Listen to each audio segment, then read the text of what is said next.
The legal face-off between the National Assembly and President Goodluck Jonathan over the legality of a bill to amend the Constitution has taken another twist. In a surprise U-turn, the Supreme Court has rescheduled a hearing of the case to Monday, May the 25th, 2015. It is a shift from the earlier date of June the 19th, on which the Apex Court had fixed hearing of the suit when the current National Assembly would have ceased to exist. The lawmakers, through their lawyer, Chief Adegboyega Awomolo, had applied to the court to have the case relisted for hearing before the expiration of the current Assembly's tenure. The National Assembly is asking the Apex Court to discharge the interlocutory orders of injunction made on May 7, 2015, which barred the lawmakers from overriding the President's veto. The Supreme Court had earlier stopped the National Assembly from going ahead to enact into law the Fourth Alteration Act, which seeks to amend the 1999 Constitution. Local government elections will be holding in River State tomorrow, Saturday, May the 23rd, and the police command appears to be taking steps towards guaranteeing the security of lives and property. Police authorities have announced a restriction of movement of vehicles across the state between 10 p.m. tonight and 6 a.m. tomorrow, Saturday, and then from 9 a.m. till 6 p.m. that same day. The restriction order is binding on all except for those on essential duties. The River State Commissioner of Police, Dan Bature, told Channels Television that his command is prepared to check any attempt to disrupt the process. The Nigerian police is well known. Ours is to provide security so that Nigerians can exercise their electoral franchise. Already we have made arrangements to provide security at all the polling units, at all the locations where we will have voting.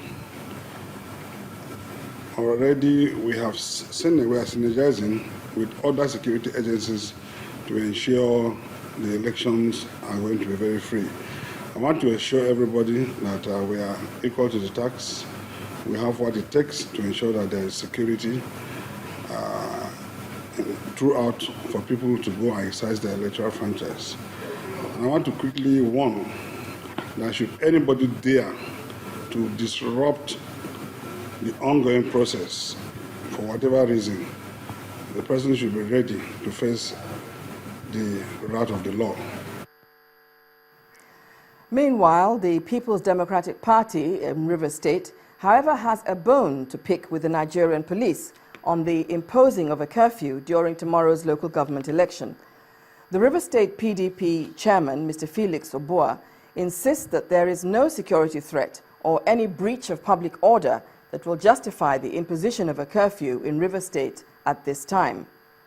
The PDP alleges that even during the last general elections, with heightened competition and tension at that time, the police did not impose a curfew, and they wonder why the curfew is coming now.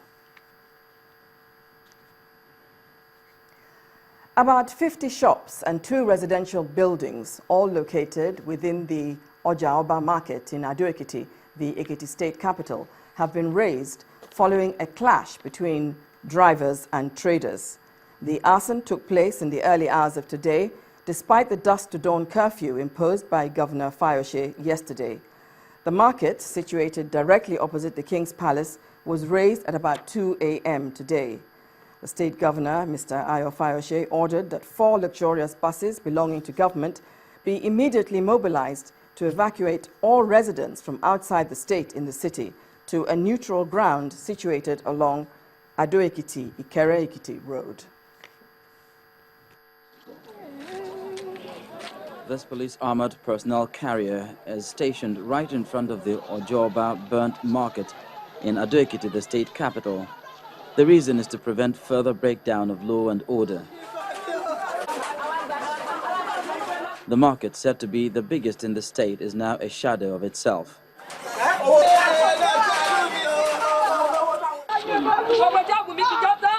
Some of the traders and angry youths are spoiling for a fight, accusing some visitors to the community of being responsible for the chaotic situation and the fire disaster. But the governor, Ayodele Fayose, intervenes, calling for calm. I thought we got over it yesterday. But with this, it's a very disturbing moment for us, for government, for the people. And it's unfortunate, it's very, very unfortunate. We didn't sleep all night. If not for the intervention of very good Nigerians or Ekiti people, it would have been devastating more than this. The governor had ordered a dusk-to-dawn curfew, citing the need for a peaceful atmosphere to allow the police conduct their investigation. But that is now history, as the curfew has been defied by those who set the market ablaze. The State Executive Council has met behind closed doors, and the decision taken is to provide this bus to take this group of people believed to be Hausas to a place considered safe enough for them to stay until these riotous youths spoiling for war embrace peace. And aggrieved youths have burnt down the upper Sharia Court, Rije Alemo, following the appearance of an Islamic cleric, Abdul Inyas, accused of blasphemy. Thousands of youths had thronged the court to witness the trial of the Tijaniya sect leader, who was taken into custody last Wednesday after he was rescued from a mob at Macquarie Quarters. Just yesterday, irate youth stormed and demolished his residence located at Gida, Kumbotso local government area of the municipality. The Kano State Police spokesman, Mr. Magaji Majia, says normalcy has been restored as the police has taken over the court to prevent further breakdown of law and order.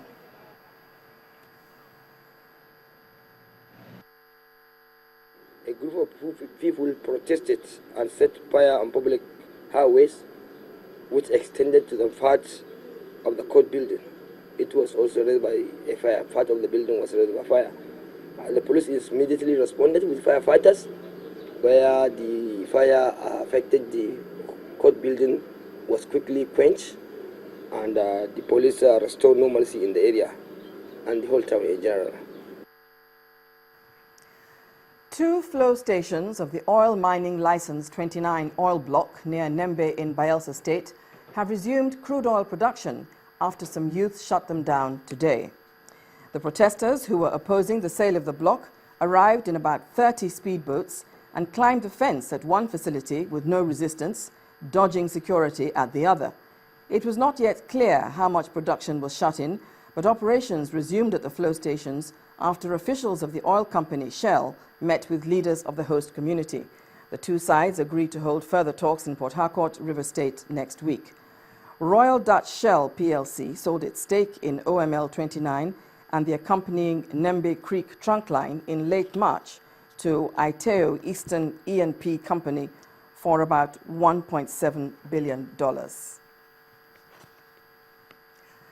Meanwhile, it's not so calm in Delta State, also in the South-South region, where protesting members of 5 communities have shut down the Jones Creek NPDC flow station in Warri, which is the largest in West Africa. The protesters alleged neglect of corporate social responsibility and the terms of the Memorandum of Understanding reached with communities by NPDC and its operating partners as reasons for their action.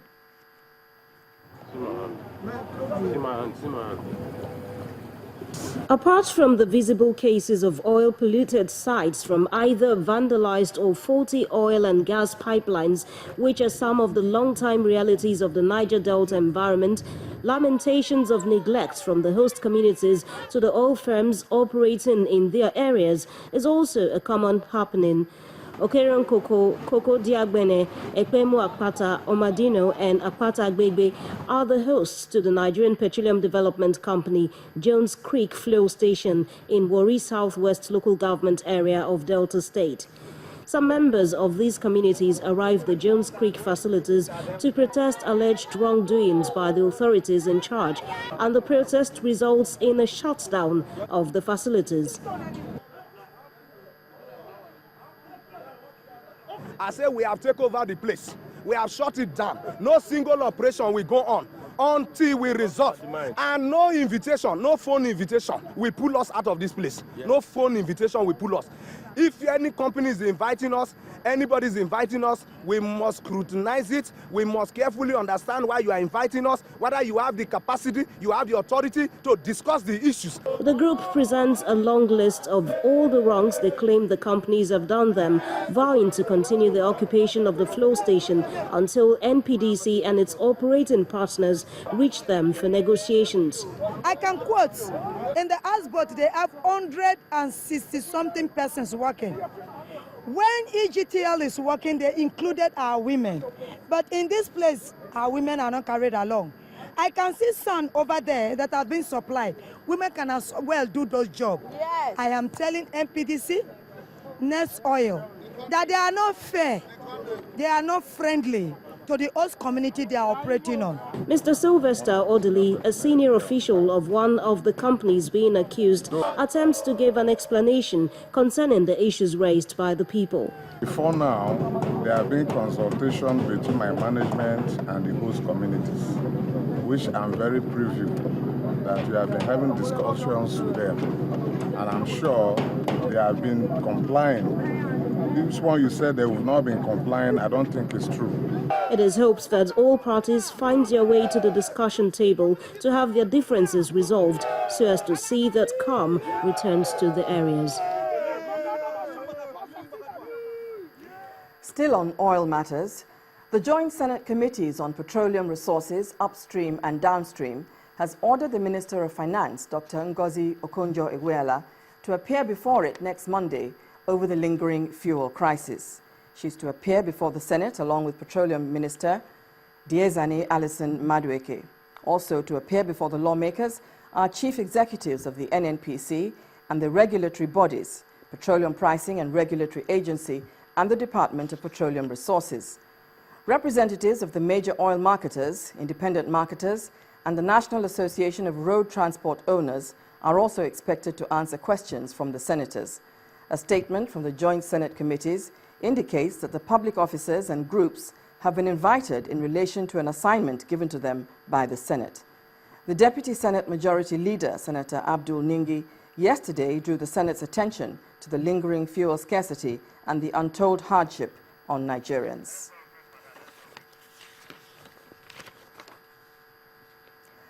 When the news at 10 returns, the federal government attributes a drop in electricity supply to the destruction of gas pipelines and the ongoing strike by Nupeng and Pengerson.